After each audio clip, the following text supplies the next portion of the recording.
ওইদিকে ঘুরে দেন, এইটা ওইদিকে ঘুরে দেন। সামনে যাওয়া যাবে না। হ্যাঁ বাস ঠিক আছে, ওইটা একটু ঘুরে দেন।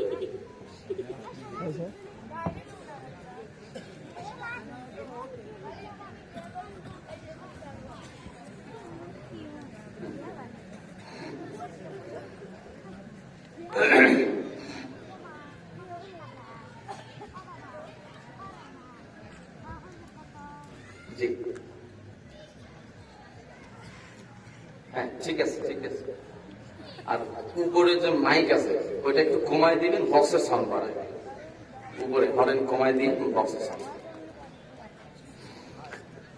إن الحمد لله الأكرم الذي خلق الإنسان وكرم وعلمه من البيان ما لم يعلم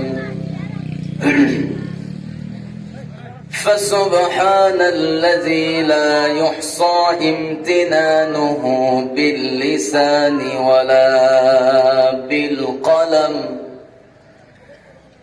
نشهد أن لا إله إلا الله وحده لا شريك له ونشهد أن سيدنا وحبيبنا ومولانا محمدا عبده ورسوله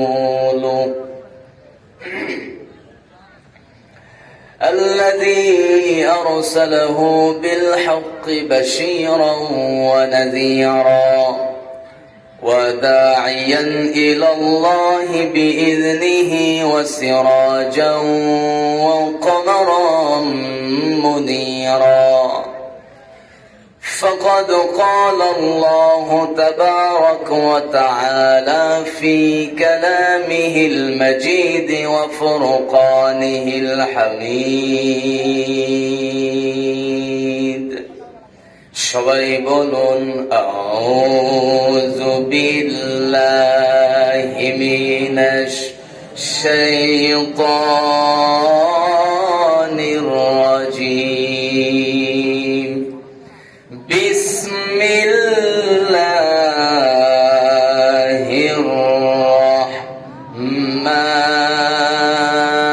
রাহমানির রাহিম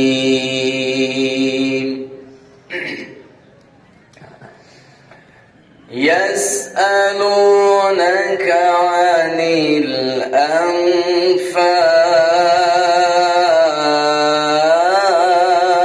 الأنفال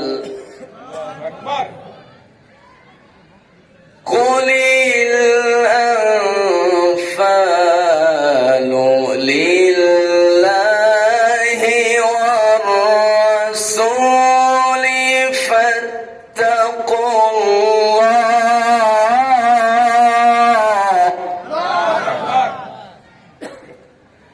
فاتقوا الله وأصلحوا ذات بينكم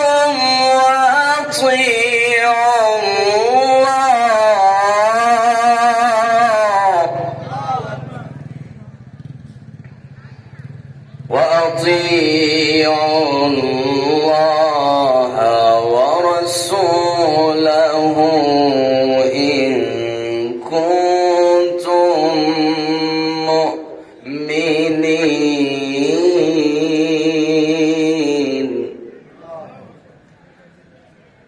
الله أكبر بسم الله الرحمن الرحيم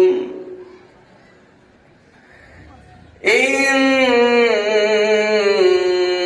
الله وملائكته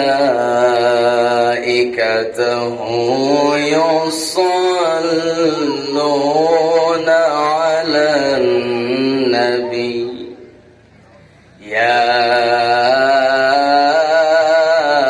أيها الذين آمنوا صلوا عليه وسلموا تسليما আল্লাহুম্মা সাল্লি আলা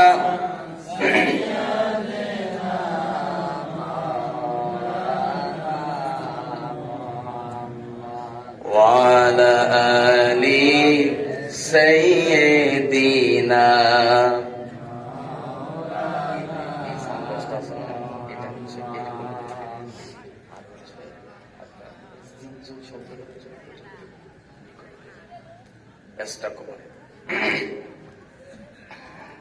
নবীর প্রতি মোহাব্বত, ভালোবাসা শুকুলহাট উল্লাপাড়া সিরাজগঞ্জবাসীর কলিজার ভিতরে কম না বেশি? সবাই তো আওয়াজ করলেন না। আমরা রসুলকে ভালোবাসি কম না বেশি? তাহলে একটু জবান খুলে নবীর প্রেমে মাতোয়ারা হয়ে উচ্চ আওয়াজে সবাই বলুন আল্লাহুম্মা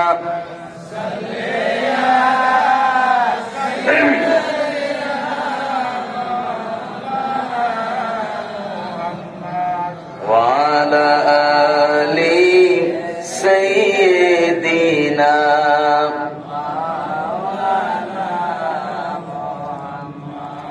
রসুল আমার ভালোবাসা, রসুল আমার আলো আশা, রসুল আমার ভালোবাসা, রসুল আমার আলো আশা, রসুল আমার প্রেম বিরহের মূল আলোচনা, রসুল আমার কাজে কর্মে অনুপ্রেরণা। আল্লাহুম্মা সাল্লি আলা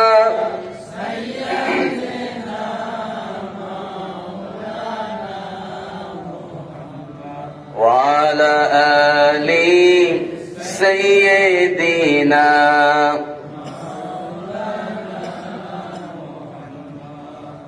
সবাই বলুন বালাগাল উলা বিকামালিহি কাশাফাত দুজা বিজামালিহি হাসুনাত জামিউ খিসালিহি।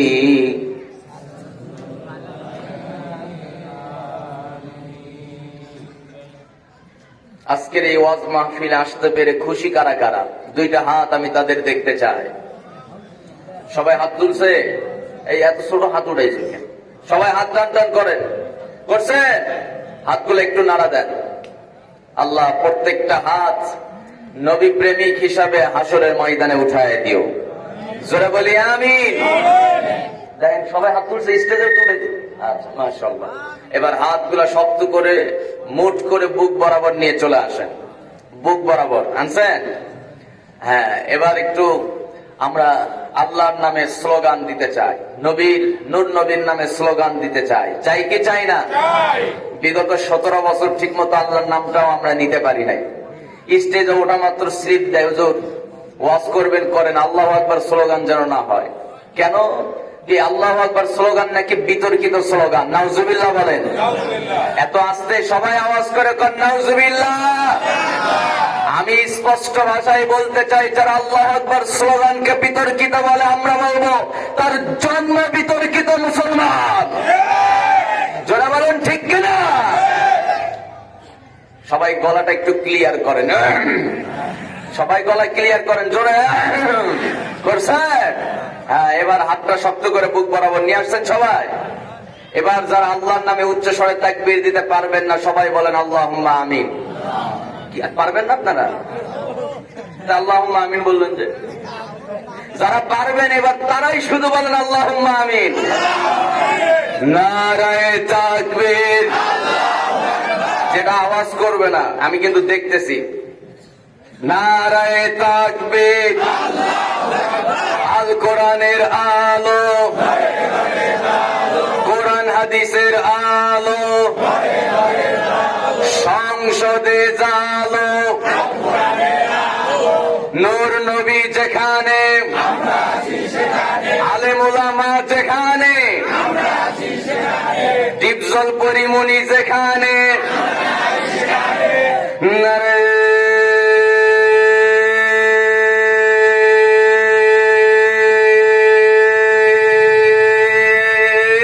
তাকবীর। কষ্ট হলো নাকি?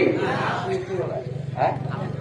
কষ্ট হয় নাই ভাই? বাইরের হরেনটা শুধু কানে লাগতেছে, আমার দিকে কি হরেন আছে নাকি? হ্যাঁ, একটা দিছেন না, এটা এটা খুব বাজে লাগতেছে। হ্যাঁ দিছেন ঠিক আছে, কিন্তু আমার কানে যে হরেন দিছেন ওটা দরকার নেই। এই সাউন্ড বক্সের এটা হচ্ছে সুন্দর সাউন্ড। প্রয়োজনে যদি একটু কষ্ট করে পারা যায় একটু কেটে দেন আমার কানে যেটা দিছেন, হ্যাঁ তাহলে সুন্দর হবে। প্রাকৃতিক সৌন্দর্যের অপরূপ নীলাভূমি সিরাজগঞ্জ জেলার উল্লাপাড়া উপজেলার শুকুলহাট ফুটবল খেলার মাঠ প্রাঙ্গণে আয়োজিত শুকুলহাট নতুন জামে মসজিদের উদ্যোগে মসজিদের উন্নয়ন কল্পে ষষ্ঠ বার্ষিকী তাফসীরুল কোরআন ওয়াজ মাহফিল, আজকের এই মহতী আয়োজনের সম্মানিত সুযোগ্য সভাপতি জনাব মোহাম্মদ জনাব আলী প্রামাণিক শুকুলহাট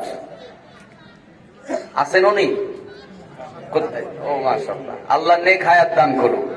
সবাই একটু বলবেন না আমিন। আজকের এই মহতী আয়োজনের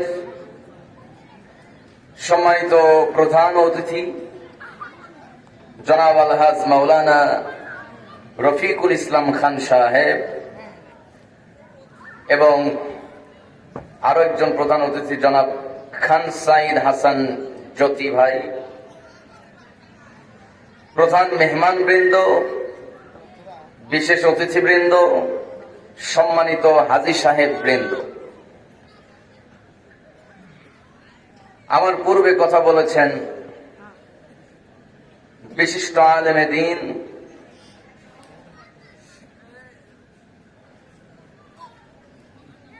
শ্রদ্ধাভাজন বড় ভাই জনাব আলহাজ হাফেজ মাওলানা জাকারিয়া বুলবুলে বাংলাদেশ। আল্লাহ তাআলা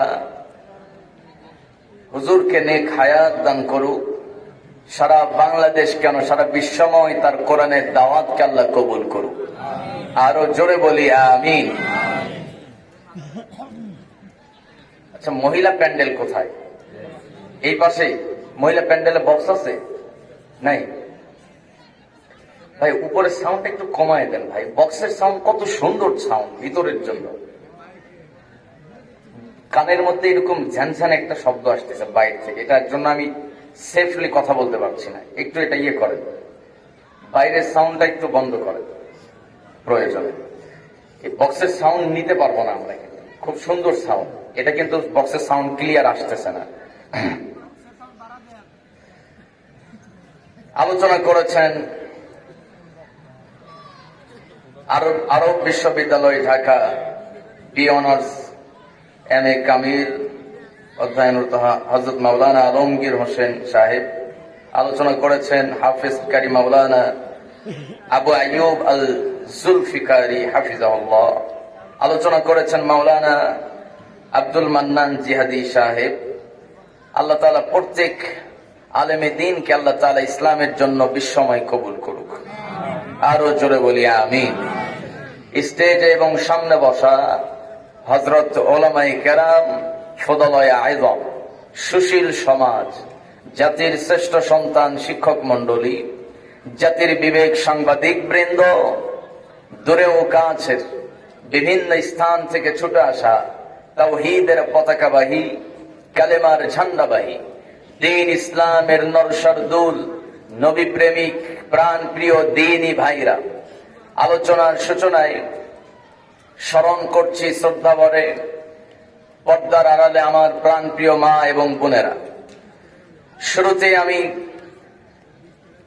আপনাদের জানাই হৃদয় নিংড়ানো ভালোবাসা মিশ্রিত দিল খোলা সালাম। আসসালামু আলাইকুম ওয়া রাহমাতুল্লাহি ওয়া বারাকাতুহু। সিরাজগঞ্জবাসী কেমন আছেন আপনারা? আমাকে উল্টা প্রশ্ন, আল্লাহ তাআলা আমাকেও আপনাদের কাতারেই রেখেছেন। বলছি আলহামদুলিল্লাহ। দরুদ ও সালাম বর্ষিত হোক। একটু আস্তে। আমরা যে মহান মনিবের অশেষ করুণায় দয়ায় এই জান্নাতের বাগানে এক একটা ফুল হতে পেরেছি, সেই রবকে ধন্যবাদ জানাই, বলি আলহামদুলিল্লাহ। দরুদ ও সালাম বর্ষিত হোক মানবতার মহান মুক্তির দূত আকায়ে নামদার তাজদার মদিনা, আমার আপনার প্রিয় রাসূল আহমদ মুস্তফা মুহাম্মদ মুস্তফা। একটু চিৎকার মেরে, একটু মোহব্বতের সাথে জবান খুলে বলছি সাল্লাল্লাহু আলাইহি ওয়াসাল্লাম। সম্মানিত ভাইয়েরা, সামনে আর হয়তো একটা দিন আছে, আমরা রমজান পেয়ে গেছি আলহামদুলিল্লাহ। পড়ে রমজান মাস গুনাহ মাফের মাস, বরকতের মাস। রমজান মাস হলো রহমতের মাস, সুবহানাল্লাহ। এই রমজান মাস এমন একটা মাস যে মাসে আল্লাহ তাআলা পবিত্র কালাম কোরআন নাজিল করেছেন। আর এই কোরআনের জন্যই রমজানের সম্মান যিনি বাড়িয়েছেন তিনি কে? সবাই তো বলে না, আওয়াজ করে একটু বলুন কে? আল্লাহ তাআলা। তার মানে এই কোরআনের কাছে যারাই আসবে তাদের সম্মান আকাশ চুম্বি হয়ে যাবে, সুবহানাল্লাহি ওয়া বিহামদিহি। সম্মানিত ভাইয়েরা, আমি আজকের আলোচনার মূল সাবজেক্টটা বলে ফেলি। মূল আলোচনার বিষয় হলো, আমরা আজকের আলোচনায় শুনে নেব মূলত সত্যিকারের ইমানদারের বৈশিষ্ট্যগুলো কি কি। আজকের এই মাহফিল থেকে আমরা জেনে যাব। জোরে বলি ইনশাআল্লাহ। সবাই তো জোরে কইলেন না, একটু জোরে করেন ইনশাআল্লাহ। সম্মানিত ভাইয়েরা, আমরা তো বংশসূত্রে ওয়ারিস সূত্রে সবাই দাবি করি মুসলমান, ঠিক কিনা? কিন্তু ইমানদারের গুণ কি কি আল্লাহ তাআলা সেটা কোরআনে জানিয়েছেন। আমরা কোরআন থেকে সেই গুরুত্বপূর্ণ তথ্যগুলো জেনে নিয়ে এখান থেকে আমরা বিদায় নেব। জোরে বলি ইনশাআল্লাহ। বাজে তো 11:50। কয়টা পর্যন্ত চালাবো? 1টা পর্যন্ত ইনশাআল্লাহ। কেউ তো হয় না ইনশাআল্লাহ। আমার রেজাউল ভাই আমাকে একটু আগে জানালেন আপনাদের জন্য তাবারকের ব্যবস্থাও হয়ে গেছে, আলহামদুলিল্লাহ। বলেন তাবারকের ব্যবস্থাও আছে। তাবারক থাক আর না থাক, আমরা কোরআনের জন্য থাকতে চাই। কারা কারা রাজি আছেন? আল্লাহ সবাইকে কবুল করো। জোরে বলি আমিন। হাত নামান। সম্মানিত ভাইয়েরা, আল্লাহ তাআলা কোরআন নাজিল করে দিয়া দুনিয়ার মানুষকে স্পষ্ট জানিয়েছেন, বান্দা জান্নাত যদি পেতে চাও কোরআনের পথ, কোরআনের দেখানো পথ ছাড়া অন্য কোন পথে, অন্য কোন তরিকায় জান্নাতে যাওয়ার কোন সুযোগ, সবাই তো হয় না, কোন সুযোগ থাকতে পারে না। আমার বন্ধুগণ, মহান রব্বুল আলামিন বলেন, এই কোরআন যারা আঁকড়ে ধরবে, এই কোরআনের কাছে যারা আসবে, আল্লাহ রাব্বুল আলামিন বলছেন, বান্দা অবশ্যই সেই ব্যক্তি কেবল সফল হয়ে যাবে। মহান রব্বুল আলামিন বলেন,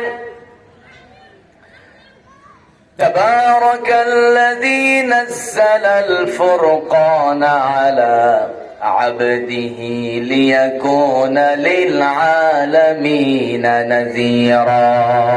জোরে বলুন আল্লাহু আকবার। মহান রব্বুল আলামিন বলছেন, বান্দারে এই কোরআন যে আমি নাযিল করেছি, এই কোরআন যেখানে থাকবে হক বাতিল দুইটা মিশ্রিত থাকতে পারবে না, এক জায়গায় থাকতে পারবে না। কোরআন হক এবং বাতিলকে আলাদা করে। যেখানে কোরআন সেখানে হক বাতিল দুইটা পৃথক হয়ে যায়, দুইটাকেই চেনা যায়। আমার বন্ধুগণ, সেজন্য আমরা এই কোরআনের দেখানো পথে যদি চলতে পারি, আল্লাহর পরিচয় সহজেই পেয়ে যাব। সুবহানাল্লাহ। আমার ভাইয়েরা, মহান রব্বুল আলামিন বলছেন, যারা সত্যিকারের ঈমানদার তাদের এক নাম্বার বৈশিষ্ট্য হলো তারা কেবলমাত্র এই দুনিয়ার জাগতিক জীবনে কোন মানুষকে ভয় করতে পারে না। যারা সত্যিকারের ইমানদার, যারা সত্যিকারের নবী প্রেমী, তারা কেবলমাত্র একজনকে ভয় করে, ফাত্তাকুল্লাহ। আওয়াজ করে বলতে হবে তিনি কে? আরো জোরে বলতে হবে তিনি কে? আমার ভাইয়েরা, আমার বন্ধুগণ, আল্লাহ ছাড়া কাউকে ভয় করা জায়েজ নাই। আল্লাহ ছাড়া কাউকে ভয় করলে ঈমান চলে যাওয়ার সম্ভাবনা আছে। মানুষ তো আল্লাহর সৃষ্টি, মানুষ মানুষকে ভয় করতে পারে না। মানুষ কেবলমাত্র আল্লাহকেই ভয় করবে। শুধু তাই নয়, আল্লাহ বলছেন, ইন্নাল্লাযীনা ইয়াখশাউনা রাব্বাহুম বিল গায়বি লাহুম মাগফিরাতুন ওয়া আজরুন কাবীর। জোরে বলুন আল্লাহু আকবার। আল্লাহ রাব্বুল আলামিন বলছেন, ইয়াখশাউনা রাব্বাহুম, যারা কেবলমাত্র তাদের রবকে ভয় করবেন। আমার বন্ধুগণ, এই দেশে ওলিয়া উলিয়ার কোনো শেষ নাই। আপনি এই বাংলার জমিনে যে কোনো প্রান্তে চলে যান, অবশ্য খোঁজ নিয়ে দেখবেন বিভিন্ন জায়গায় আমার ভাইরা ওলিয়া উলিয়াদের মাজার আছে না নাই? বলেন, কথা কয় না? আছে না নাই? যেখানেই যান আল্লাহর ওলিদের মাজার পাবেন। এই আল্লাহওয়ালারা কোন বাতিল শক্তিকে ভয় পায় নাই। কে ছাড়া? কথা বলে, কে ছাড়া? আল্লাহকে ভয় করবেন তো আপনার সম্মান ওই ওলিয়া উলিয়াদের মতো বেড়ে যাবে। সুবহানাল্লাহ বলবেন না? আরো জোরে বলি সুবহানাল্লাহ। সম্মানিত ভাইয়েরা, সম্মানিত বন্ধুগণ, আল্লাহ তো এমন একটা জাতের নাম, আল্লাহ তো এমন একজন পাওয়ারফুল একজন রবের নাম, যার সমকক্ষ পৃথিবীর কেউ হতে পারবে না। সুবহানাল্লাহ। সূরা ইখলাস এমন একটা সূরা, এই সূরার ভিতরে আল্লাহ তাআলা তার পরিচয়টাই স্পষ্ট ভাবে জানিয়েছেন। আমাদের পরিচয় পত্র এনআইডি কার্ড আছে না? কথা বলেন, আছে না নাই? আমাদের যেমন এনআইডি কার্ড আছে, জাতীয় পরিচয় পত্র আছে, আল্লাহ তাআলা তারও একটা পরিচয় পত্র আছে। সেই পরিচয় পত্রের নাম হলো সূরা ইখলাস। অনেকে সূরা ইখলাস জানে না, কিন্তু কুলহু সূরা জানে, আছে না? কুলহু সূরা জানে, কিন্তু সূরা ইখলাস জানে না। সূরা ইখলাস যার নাম, ওই কুলহু সূরাও একই। সবাই ঠোঁট মিলিয়ে মিলিয়ে আল্লাহর সেই পরিচয় পত্রটা আমরা পড়ে নেব। বলেন, কুল হুয়াল্লাহু আহাদ আল্লাহুস সামাদ লাম ইয়ালিদ ওয়া লাম ইউলাদ ওয়া লাম ইয়াকুল লাহু কুফুয়ান আহাদ। জোরে বলি আল্লাহু আকবার। হে রাসূল, আপনি বলুন, কুল হুয়াল্লাহু আহাদ, রব মূলত দুই না এক? সবাই তো কয় না, এটা তো ঈমানের প্রশ্ন। যে যার জায়গা থেকে সমস্ত শক্তি জিহ্বার মধ্যে একত্রিত করে চিৎকার মেরে বলতে হবে, হুয়াল্লাহু আহাদ, রব মূলত দুই না এক? আরো যে দুই না এক? আমার বন্ধুগণ, খুব জটিল কথা। রবকে যারা এক হিসাবে চিনবে, আল্লাহ আরেক জায়গায় বলছেন, ইন্নাল্লাযীনা ক্বালু রাব্বুনাল্লাহ সুম্মা ইসতাকামু তাতানাজ্জালু আলাইহিমুল মালাইকাতু আল্লা তাখাফু ওয়া লা তাহজানু ওয়া আবশিরু বিল জান্নাতিল্লাতী কুনতুম তুআদুন। আরেকটু জোরে বলুন আল্লাহু আকবার। আমার ভাইয়েরা, আল্লাহ রাব্বুল আলামিন বলছেন, ক্বালু রাব্বুনাল্লাহ, যারা বলবে আমার রব আল্লাহ, আমাদের রবকে, সবাই তো কয় না ক্বালু রাব্বুনাল্লাহ, রবকে? আমার ভাইয়েরা, এই ঘোষণা যারা দিবে, দুই নাম্বার ঘোষণা যারা দিবে, আনিয়াবুদুল্লাহ, মানুষ মানুষের আইন মানবে নাকি আল্লাহর আইন?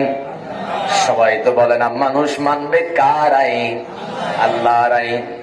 আমার ভাইয়েরা, দুই নাম্বার আল্লাহর আইন।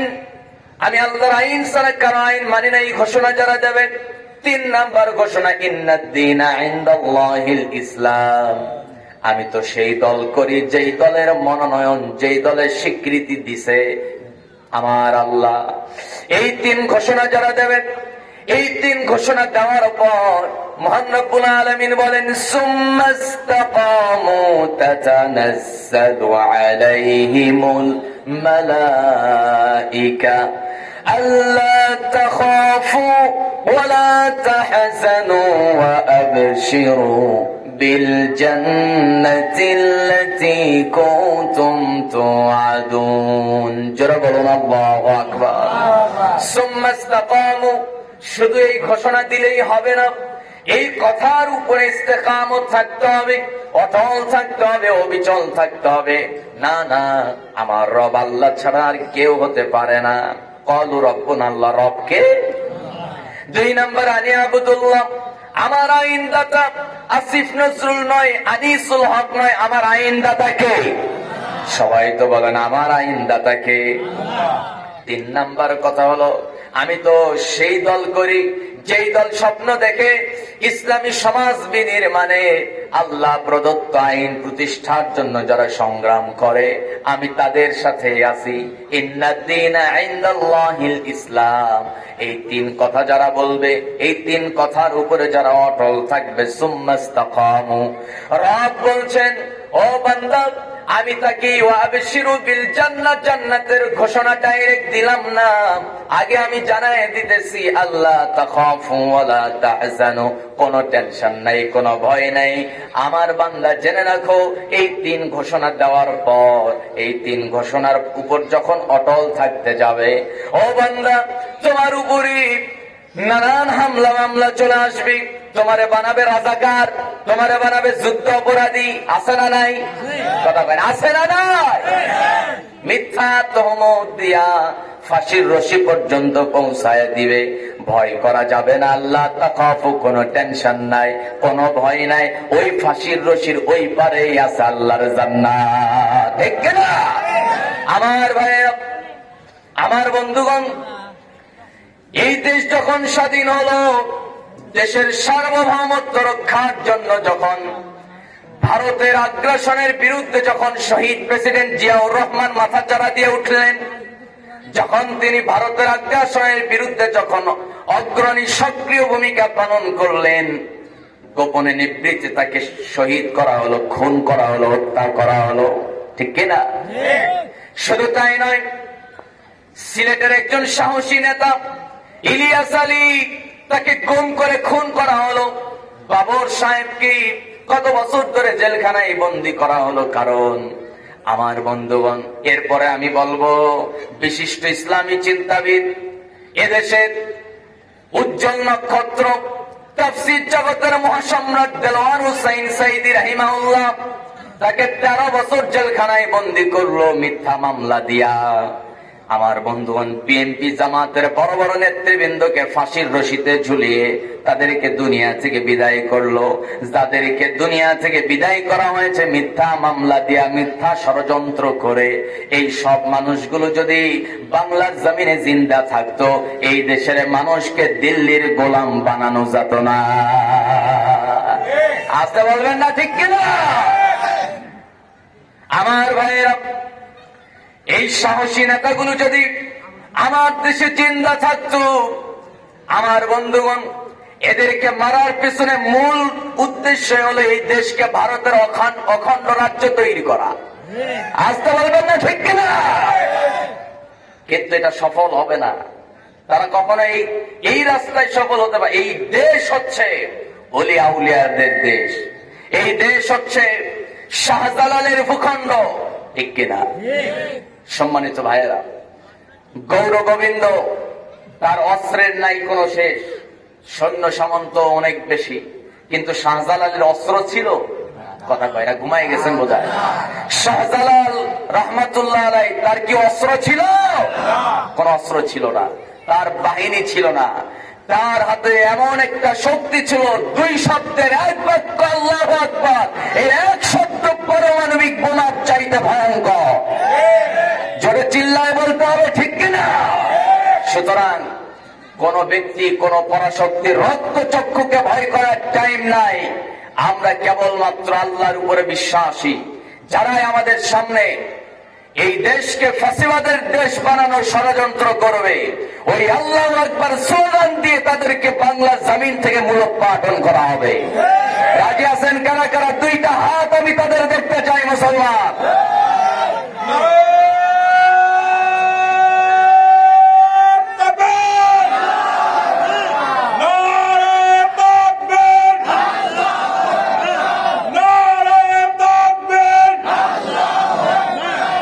আল্লাহ কবুল করুন। আমি তো জানি না আমার বাম পাশে এরকম একটা ওমর বসে আছে, ঠিক কিনা? কথা কয় না। যুবকরা কি ঘুমাইছে নাকি? ওরা তো ঘুমাবেই মনে হয়, ওরা কথা বলতেছে না, কারণ ওদেরকে তো আপনারা বিয়ে দেন না, ঠিক কিনা? ওরা কম দুঃখে নাই, খুব কষ্টে আছে। এই শীত যে কেমনে পার হলো আমার বুঝা আসে না। কি যুবক ভাইরা, ঠিক না? এ কথাও কয় না। যুবক কারা কারা আছেন হাতগুলো উঁচু করে দেখান তো। যুবকদেরকে নিয়ে কি কথা হবে আজকে? হ্যাঁ, কথা বলতে হবে। সম্মানিত ভাইয়েরা, ফাত্তাকুল্লাহ, ফাইনাল কথা হলো ইমানদার তরুণরা কেবলমাত্র ভয় করবে একজনকে, তিনি কে? সবাই তো কয় না, চিল্লায় বলতে হবে তিনি কে? আল্লাহ ছাড়া আমরা কাউকে ডরাই না, কাউকে ভয় পাই না। কিন্তু যুবক সাহেব উনি শুধুমাত্র পরীক্ষার সময় 5 ওয়াক্ত নামাজ পড়ে। এলাকার মুরব্বীরা জিজ্ঞেস, এই বেটা তোরে তো মসজিদে দেখা যায় না, হঠাৎ করে মসজিদের সামনে এসএসসি পরীক্ষা, চাচার দোয়া করে। আছে না নাই? যেই না পরীক্ষা শেষ, ওর ইবাদত আরো বেড়ে গেছে। কি ব্যাপার, তুই সবসময় মসজিদে পড়ে থাকিস, ব্যাপারটা কি? সামনে রেজাল্ট দিবে। যেই না রেজাল্ট বের হলো, পাস করলে তো মিষ্টি আছে কপালে, পাস না করলে তো মিষ্টি নাই। কিন্তু যেই না রেজাল্টের দিন এসে গেছে, ওই দিন থেকে ওনার নামাজ শেষ। কথা কয় না? আসেন কারা কারা? দুই হাত উঁচু করে দেখায় দেন আল্লাহকে। কেউ নাই, সব চালাক। সম্মানিত ভাইয়েরা, যারা আল্লাহকে ভয় করে তারা সিজনারি নামাজি নয়, তারা 5 ওয়াক্ত নামাজের জন্য যত্নশীল। জোরে বলি আল্লাহু আকবার। অনেক রিক্সা চালক আছে দেখবেন, আজান কানে আসা মাত্র উনি আর প্যাসেঞ্জার উঠায় না, আছে না? অসংখ্য আছে। মাঠে কাজ করতেছে, নদীতে মাছ ধরতেছে জেলে, কিন্তু আজান কানে আসা মাত্র জায়গায় কাজ ব্রেক দিয়ে উনি আল্লাহর সিজদা দেওয়ার, আল্লাহকে সিজদা দেওয়ার জন্য, নামাজের জন্য পাগল পাড়া, ঠিক কিনা? কিন্তু যুবক আজান হয়ে যাচ্ছে ফজরের, উনি ওনার গার্লফ্রেন্ডের সঙ্গে মেসেঞ্জারে চ্যাটিং করতেছে, আছে না নাই? সকাল 8টার সময় ওর ঘুমের সময় হয়েছে, 10টার সময়, সকাল 10টার সময় নাকি ঘুমের সময়। ওই সময় তো সবাই হাঁস মুরগি ওই ঘুম থেকে ওঠে ওই সময়। সম্মানিত ভাইয়েরা, ওই 8টা 10টার সময় ঘুমায়, ঘুম থেকে উঠে হলো বিকেল বেলা।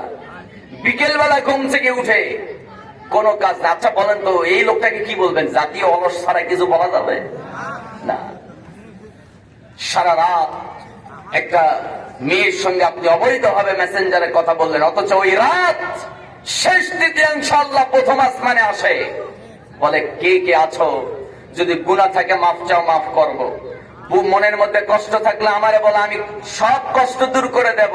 কি চাওয়া আছে বান্দা আমারে বল, আমি তোর চাওয়া পাওয়া পূরণ করে দিব। সুবহানাল্লাহ বলতে পারলেন না? আরো জোরে বলি সুবহানাল্লাহ।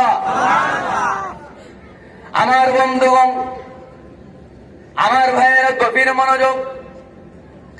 আল্লাহর প্রতি ভয়টা কেমন হওয়া দরকার, আল্লাহর প্রতি ভয়টা কতটুকু হৃদয়ে ধারণ করা দরকার, আল্লাহ রাব্বুল আলামিন সাহাবীদের ইতিহাস আমাদের সামনে দৃষ্টান্ত স্বরূপ রেখে দিয়েছেন। সাহাবায়ে কেরাম রাদিয়াল্লাহু তাআলা আনহুম তাদের কি নির্মম নির্যাতনের শিকার হয়েছেন, কতই না কষ্ট সহ্য করেছেন। অপরাধ শুধু একটাই, তারা আল্লাহর উপরে ঈমান এনেছে, তারা নবীর আনুগত্য করেছে, এটাই তাদের অপরাধ। হযরত আবু বকর রাদিয়াল্লাহু তাআলা আনহু মক্কা নগরীতে তার কত সুন্দর ব্যবসা চলতো। যখন কাফেররা জেনে ফেললো আবু বকর ইসলাম গ্রহণ করেছে, মুহূর্তের মধ্যে আবু বকরকে জানানো হলো, রে বকর, তুই তো মুহাম্মদের অনুসারী হয়ে গিয়েছিস। ওরে আবু বকর, মুহাম্মাদের দিন ইসলাম যদি আজকে না ছেড়ে দিস, তোর দোকান আমরা লুটপাট করে ফেলবো, দোকান আগুন দেয়া জ্বালায় পুড়ায় শেষ করে ফেলবো। মক্কা নগরী শহরে তুই দোকান দিতে পারবি না। শুধু আবু বকর কেন, ইবনে খাতাল এরপর অসংখ্য সাহাবী তারা মক্কা নগরীতে ব্যবসা করতেন, ইসলাম গ্রহণ করেছে, এই অপরাধে তাদেরকে ব্যবসা করতে দেওয়া হয় নাই।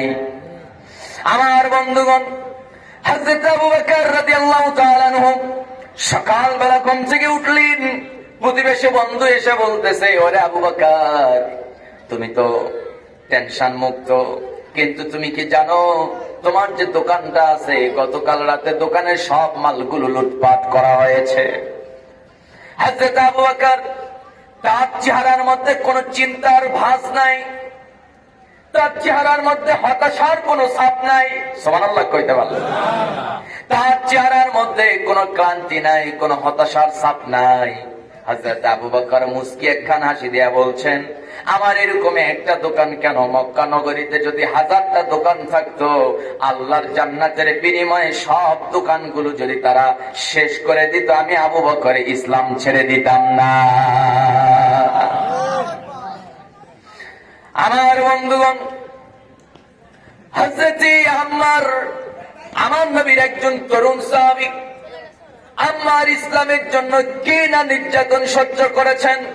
তার নিজের মা হযরত সুমাইয়া, তাকে গ্রেফতার করা হলো, অর্ধলগ্ন করা হলো, এক পর্যায়ে বস্ত্রহীন করে উলঙ্গ করে খোলা আকাশের নিচে, খোলা মরুভূমির মাঝখানে একটা খুঁটি গেড়ে ওই খুঁটির মধ্যে উলঙ্গ করে বেঁধে ফেলা হলো।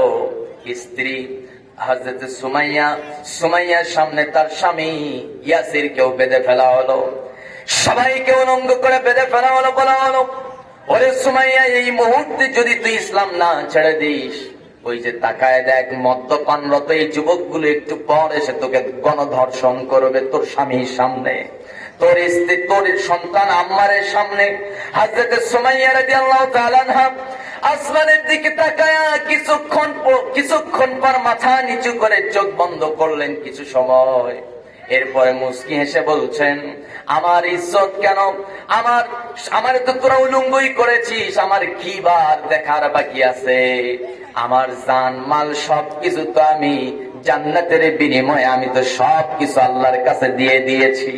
ইন্নাল্লাহা আশতারা মিনাল মুমিনিনা আনফুসাহুম ওয়া আমওয়ালাহুম বিআন্না লাহুমুল জান্নাহ।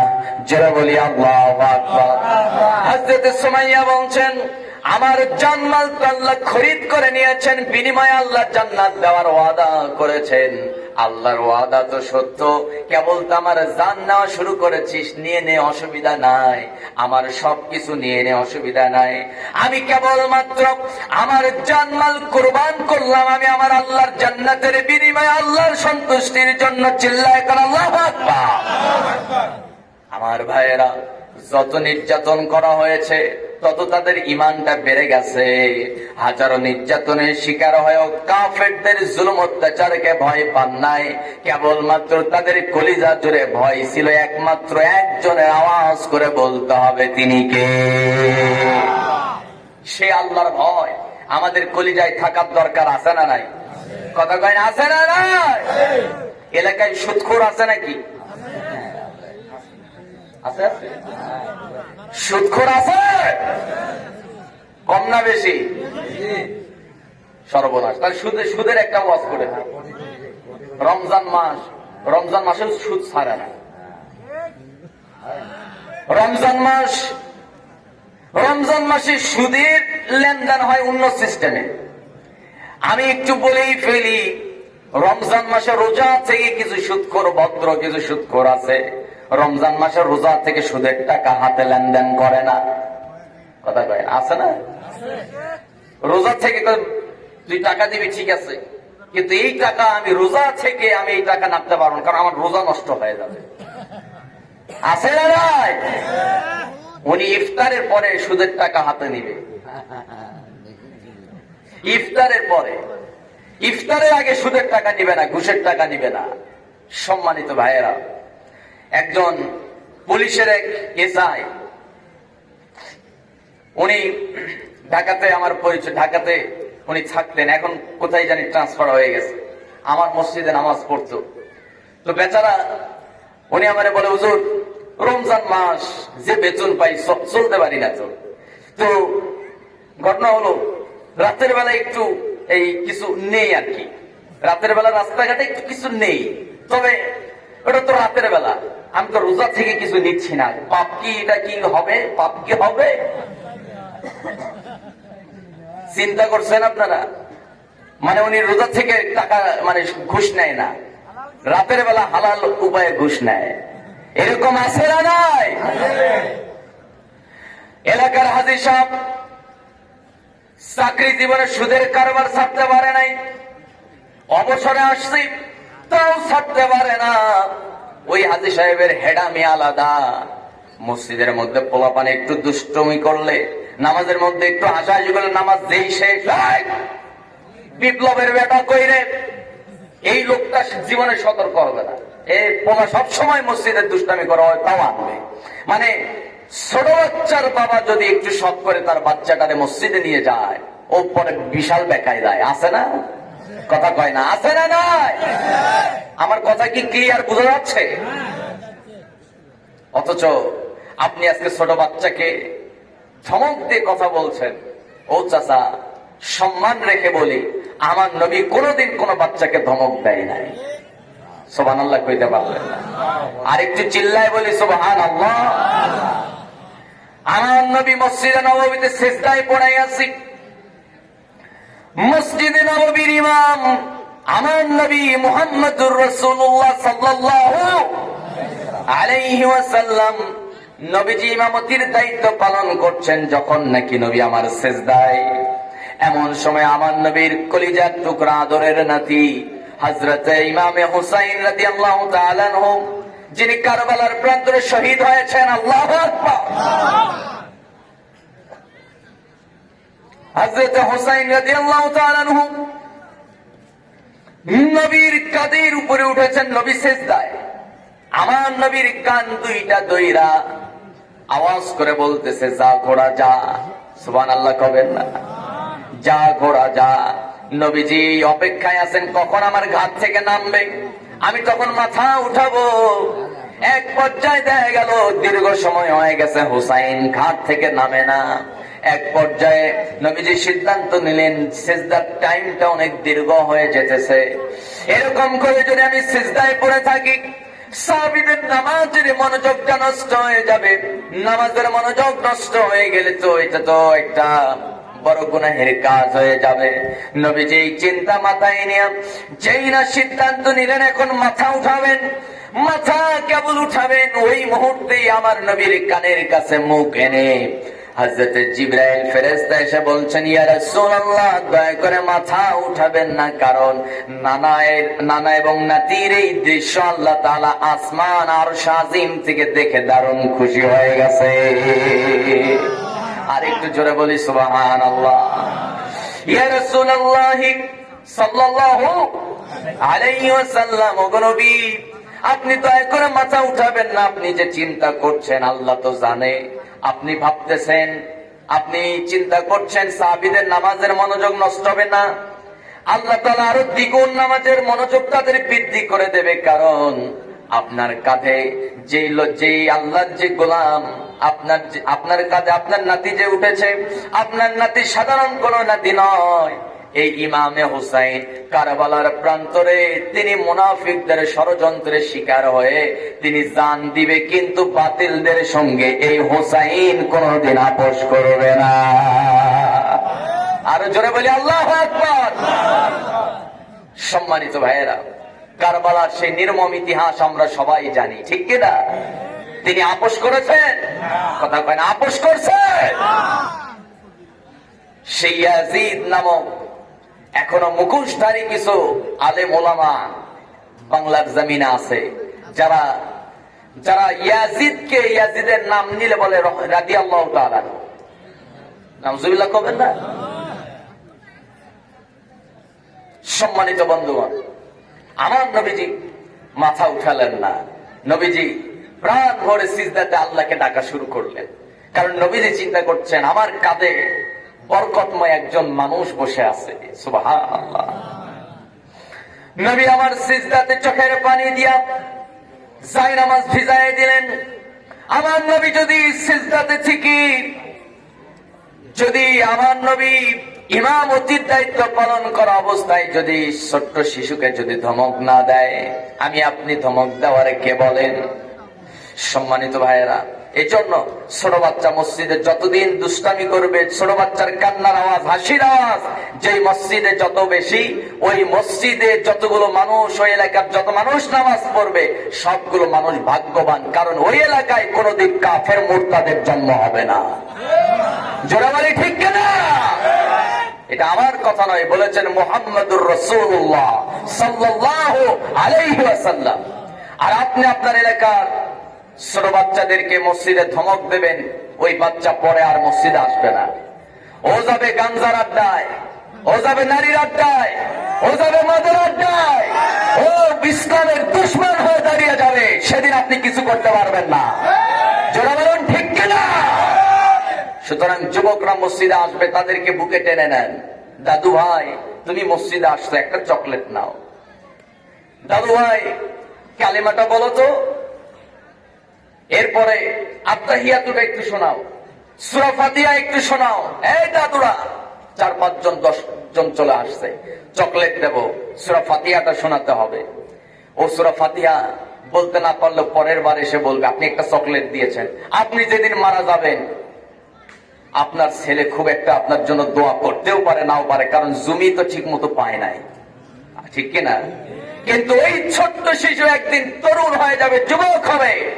আপনার মৃত্যুর সংবাদ শোনা মাত্র সে চোখের পানি ফেলে আল্লাহকে বলবে, আরে এই দাদুর কারণে আমি সূরা ফাতিহা শিখছিলাম, এই দাদু আমারে চকলেট দেওয়ার নেশা ধরাইছিল, ওই নেশায় আমি 5 ওয়াক্ত নামাজ পড়েছি, আমার দাদুরে তুমি মাফ করে দাও। সুবহানাল্লাহ কবেন না? এই দোয়ায় আপনার কাজে লাগবে। সুতরাং ছোট বাচ্চাকে হেউ প্রতিপন্ন করা যাবে না, ধমক নয়। আজ থেকে ছোট বাচ্চাকে বরণ করে নেব চকলেট দিয়া। কি চাচারা রাজি আছেন না? রাজি আছি না?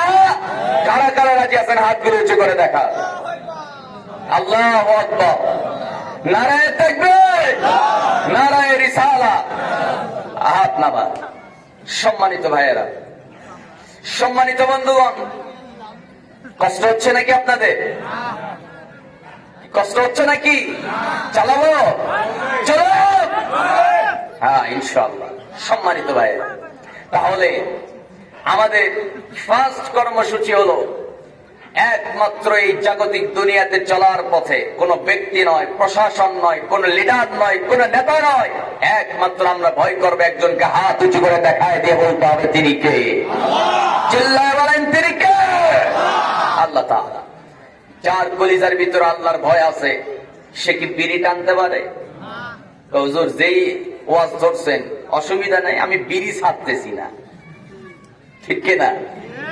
পোলাপান যদি একটু গার্লফ্রেন্ড কিছু উল্টা পাল্টা কয়, দুদিন যদি কথা না কয়, একসাথে 4 প্যাকেট বিড়ি। কথা ভাই আছে না? টেনশনে মনের জ্বালায় 4 প্যাকেট বিড়ি যে কোন দিক দিয়ে গেছে আর হুশ নাই। আছে না নাই? কর। বাপ যদি একটু বকা দেয়, প্রেমিকা যদি একটু বকা দেয়, এক পর্যায়ে যুবক হতাশার মধ্যে পড়ে যায়, কি করব না করব। যে জায়গায় গাঞ্জা পাওয়া, এই এলাকায় গাঞ্জা কোন জায়গায় বেশি পাওয়া যায়? কত? হ্যাঁ, একটু বলেন। আমি তো জানি বিভিন্ন এলাকায় কিছু কিছু জায়গা থাকে, ওই জায়গায় গেলে পাওয়া যায়। ও খাদুলি, খাদুলি নাকি? হায় হায়, খাদুলিতে গিয়ে যা খা। যত ইচ্ছা। সম্মানিত ভাইয়েরা, সুদখোর যারা যারা সুদের কারবারে সম্পৃক্ত, ওদের সন্তানগুলো বেশিরভাগ গাঞ্জাখোর, মদখোর। কথা বলুন ঠিক কিনা? কারণ আল্লাহ নিজেই বলেন, ইয়ামহাকুল্লাহুর রিবা ওয়া ইউরবিস সাদাকাত। জোরে বলুন আল্লাহু আকবার। আল্লাহ রাব্বুল আলামিন বলছেন, ও বান্দা, আমি তো সুদকে ধ্বংস করে দেই। সুদের সম্পদ সাময়িকভাবে তুমি দেখো অনেক বেশি, কিন্তু বান্দা জেনে রাখো, সুদের সম্পদ আমি সব ধ্বংস করে দেই। হয়তো তুমি সুদের টাকা কামিয়ে অনেক টাকা পয়সার মালিক হয়েছো, কিন্তু তোমার ছেলে ভালো হবে না। সুদখোরের ছেলে কোনোদিন ভালো হয় না, অথবা ছেলে ভালো হলে নাতি, কসম করে বলি, ভালো হবে না। কারণ হয় ছেলের দ্বারা অথবা নাতির দ্বারা আপনার সম্পদ সবকিছু মাটির সঙ্গে মিশাবে। যিনি তিনি কে? আসতে পারেন না কে? হাজী সাহেব সুদ ছাড়তে পারে না, বিশাল বড় আল্লাহওয়ালা, সবসময় হাতে তসবিহ, মাথায় রুমাল, মুখে বিশাল লম্বা দাড়ি, সাদা লাল দাড়ি, কিন্তু সুদের কারবার ছাড়তে পারে না। এরকম কিছু হাজী সাহেবের কিছু চরিত্রের কথা বলা দরকার। বলবো আমার দেশে কিছু হাজী সাহেব আছে, এলাকায় আছে কিনা জানি না। আমার বন্ধুগণ, ওই হাজী সাহেব, সুদখোর হাজী সাহেবের কাছে এক লোক গেছে, দাদা ভাই বড় বিপদে পড়ছি, দয়া করে 1,000 টাকা ধার দেওয়া যাবে নাকি? সঙ্গে সঙ্গে হাজী সাহেবের মেজাজ গরম, শর্ট সামনে থেকে শর্ট। এমনিতে নিজেই চলতে পারি না, নিজেই একেবারে বাজার ঘাট কিছুই করতে পারি না, টাকা পয়সা নাই, ভেজাল করিস না, শর্ট আছে না? কিন্তু পরে আবার যুবক আস্ত করে কানের কাছে এসে গলার আওয়াজ নিচু করে বলতেছে, দাদু ভাই আজকে আপনি 1,000 টাকা দিবেন কি ভাবছেন? আমি কি 1,000ই ফেরত দিব না? আপনি আজকে 1,000 টাকা দিবেন, আজকে শনিবার, সোমবারে টাকা ফেরত দেব, সাথে আরো 200 টাকা। সঙ্গে সঙ্গে হাজী